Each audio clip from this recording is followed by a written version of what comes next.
Hi, I'm Anna Cherney. I'm 22 years old and I have epilepsy. I have primary generalized epilepsy and it affects all of my brain. No, nobody in my entire family has epilepsy. I'm the only person on both sides. So that I know of, I've had about 14 in my entire life. I don't get them as often as I used to when I was little. So my parents didn't know I even had epilepsy because no one in my family's had it before. So when they took me to the doctor and they told my parents that's what I had, it explained a lot of the times when I was a baby why I would drool and not wake up or make any type of indication that I was aware because I was unconscious from the seizure. I started to get them more when I was in elementary school, and that period of time was when they put me on my first medication, which stopped it for a while. But then I started to have a breakthrough in high school where I had them again, and I had about 4 in 1 year, and that was uncommon because before then I would go a few years and then maybe have one, and then besides that I really didn't have it once they knew I had it and put me on a medication to help me. Stress and sleep deprivation are the two things that have always caused me to have seizures. Other than that, heavy doses of marijuana cause me to have it, which is kind of interesting because other people use medical marijuana to control their seizures, but in my case it had the exact opposite effects. It caused me to have them. And alcohol is a big trigger too. They say, well, my doctor told me before that in my case, I'm 10 times more likely to have a seizure if I have some alcohol.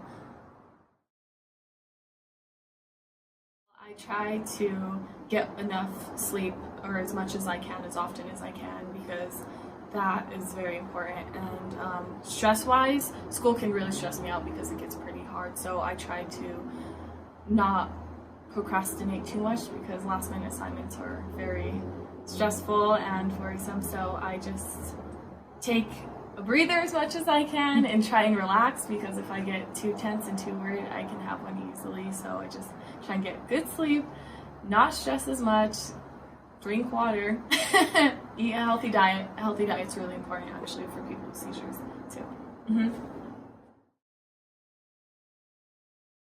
By taking all of my medication, if I do not take it, I will have a seizure. Some people are able to grow out of their seizures, but I will have to be on medicine for the rest of my life. So this is the way I manage them most.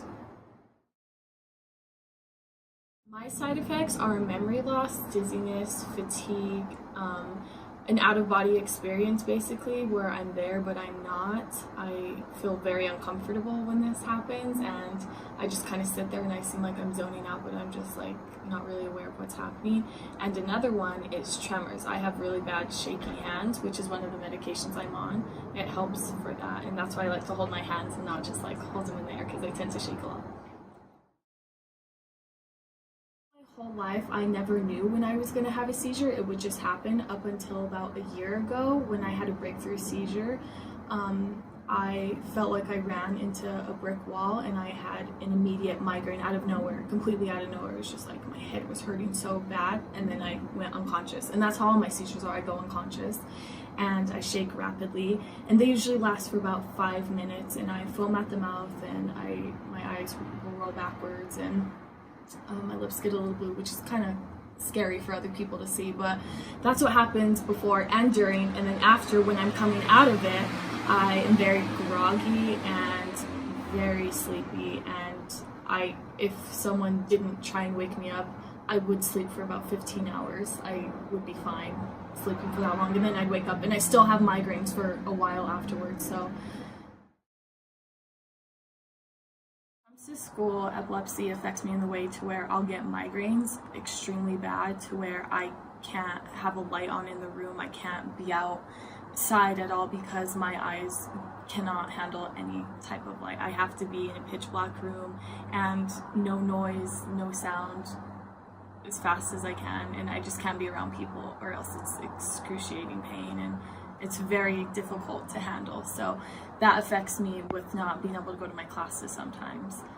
When it comes to jobs, at my daycare center with the children, if I feel that I'm starting to have an out-of-body experience or getting like shaky and having a headache, I immediately put a child down just to take the precaution so I won't drop them or hurt them, because I would never be able to live with myself if I did that, harmed a child. So that I just have to be cautious, and for their sake especially. And for my relationships with people, I guess I could say more towards an intimate relationship. It's kind of difficult because I can't have children from some of the medication I was on in the past, and my doctor recently told me because of a medication and because of my disorder I shouldn't have kids, and she advised me not to. So that's been a little hard to deal with, thinking about not being able to be a mom, but it's for the safety of myself and the child, and that makes total sense to me.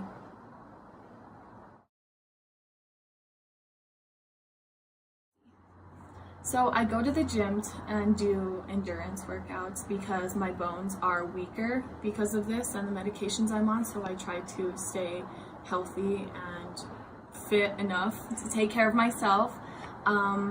When it comes to activities that I avoid, I don't swim because it's never guaranteed that I will or won't have one while I'm in the water, or else I'd have to be wearing a life vest every time I'm in the water, and I do not want to be wearing that, so I don't swim. I don't ride escalators if I don't have to.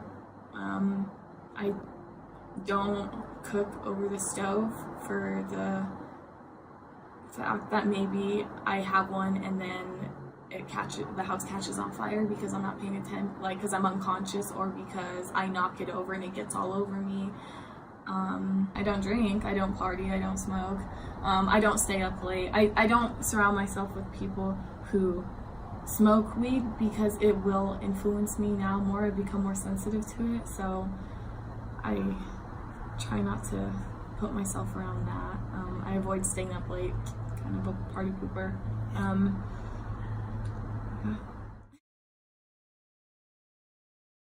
Okay, so if it's a first-time seizure, definitely call 911. You always need to lay the person on their side, put something under their head, and never put anything inside of a person's mouth if they're having a seizure. It's extremely dangerous, especially like because some people have tried to put like a finger in their mouth to see if there's anything in there, or to try and keep it open, and the jaw locks shut like that, and your finger can be bitten off, as crazy as it sounds, easily like that, because the person's unconscious and doesn't really know what they're doing. For me, however, my family and my roommate knows that I have the condition, so they don't call 911 because they already know what to do in a sense, but we rather just wait until it's over, always time the seizure, and then we plan on me going and seeing my doctor as soon as I can afterwards. The only reason my family or roommates would call 911 is if I had a serious injury.